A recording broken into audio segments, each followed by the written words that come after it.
powerful thunderstorms swept across a large swath of Texas on Wednesday, producing damaging winds, hail, and flash flooding that triggered water rescues and left thousands without power. One person died and about 30,000 Austin Energy customers remained without power Thursday morning after severe storms pummeled central Texas Wednesday evening with winds up to 77 miles per hour and torrential hail. At the storm's peak, 72,500 customers lost electricity. Austin Energy crews worked through the night and restored power to about 60% of affected customers by 6 a.m. Thursday, but warned that some outages could extend for multiple days due to extensive damage to electrical equipment. We appreciate the community for being patient with us. Resources are coming in, and we are trying to as quickly and safely as possible to restore as many customers as we can, and to get all the poles and lines back up to energize back our customers. Daniel B., with Austin Energy's system restoration and troubleshooter teams, said on X. The fatality occurred during water rescue operations Wednesday evening. Austin-Travis County EMS confirmed the victim was recovered and pronounced dead just before 8 p.m. after being swept away in floodwaters in the 2200 block of West North Loop. Emergency crews conducted multiple water rescues across the city as flash flooding overwhelmed low water crossings.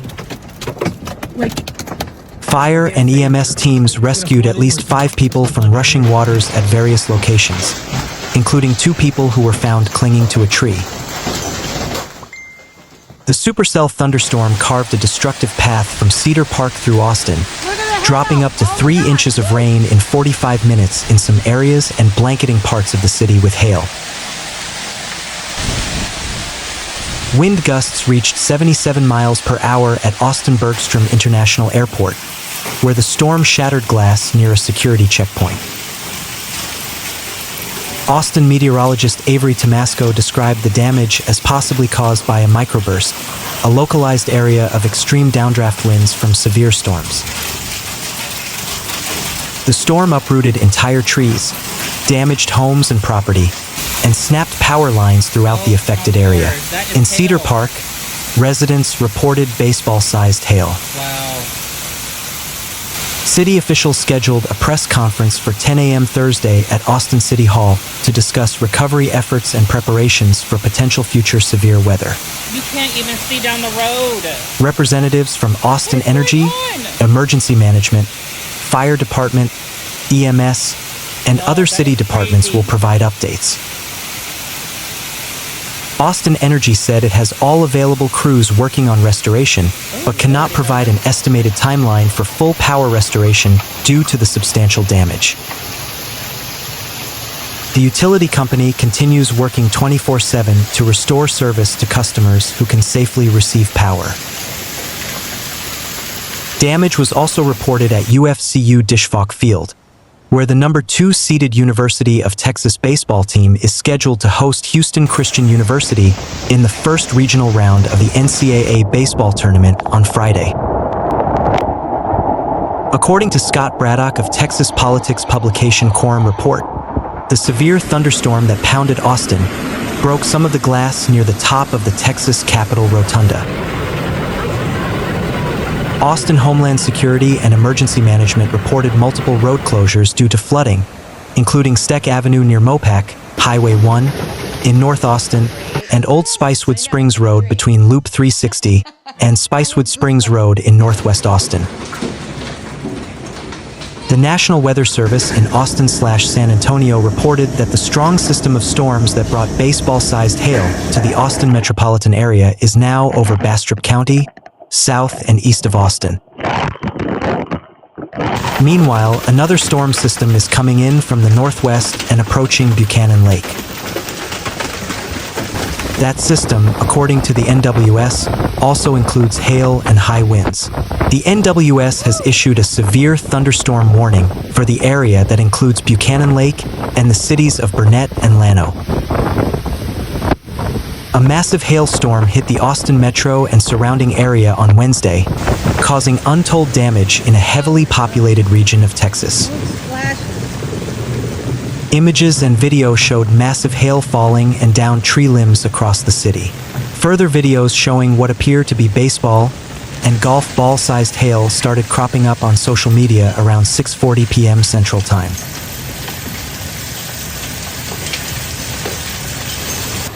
Two people were rescued at 7622 North Interstate 35 Service Road southbound just after 7 p.m.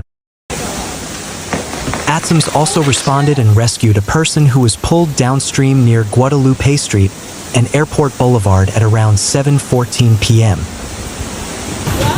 AFD responded shortly after to two people in the water holding onto a tree at 2100 to 2122 Hancock Drive at around 7:22 p.m. As of 7:25 p.m., one person was pulled out of the water. AFD Command says they were still looking for the second person who was swept away in the water and located them at 7:29 p.m. Crews deployed into the water to rescue the victim. ATSOMs also responded at 7:25 p.m. to another water rescue, reporting two people in the water in the 2200 block of West North Loop. 5 minutes later, EMS located them holding onto a tree and removed one of them from the water, but transitioned to recovery mode at 7:43 p.m. for the additional victim after not being located. ATSOMs later confirmed the second victim was recovered and pronounced dead just before 8 p.m. Austin-Bergstrom International Airport also reported that high winds from the storm broke the doorway glass near Checkpoint 1. Cleanup is underway.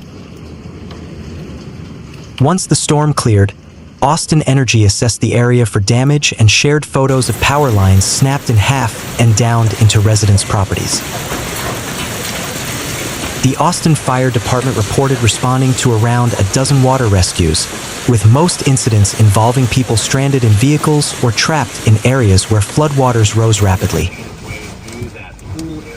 Flash flooding is the deadliest weather-related hazard in the U.S., with an average of 127 fatalities each year, according to NOAA data.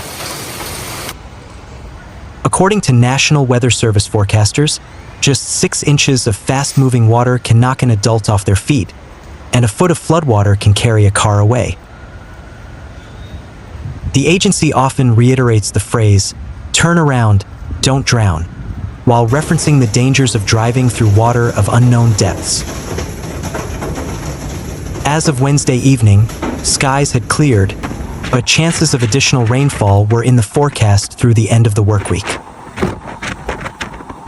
Meanwhile, Bluebonnet Electric Cooperative and Pedernales Electric Cooperative reported hundreds of outages as well on Tuesday. Severe storms struck parts of Texas on Monday, bringing heavy rain, hail, and destructive winds that caused widespread power outages across the state. More storms were expected on Tuesday in the southeastern part of the state and through parts of the southern plains. About 130,000 customers in Texas were without power as of early Tuesday, according to PowerOutage.us, which tracks national power outages. Energy providers were working to restore power to thousands of homes in North and Central Texas after heavy rain inundated swaths of the state. The outages were concentrated in the greater Houston area and its neighboring counties. Energy providers in the state warned residents to keep away from downed power lines and report them. The utility CenterPoint Energy said that as of 8 a.m. local time on Tuesday, about 75,000 of its customers were without power. Entergy, another provider, said about 24,000 of its customers had been affected. Other damage from the storm was still being assessed on Tuesday. In Conroe, a city about 40 miles north of Houston, wind gusts downed trees, according to local news media. In Afton, in north-central Texas, hail as large as grapefruit was reported on Sunday.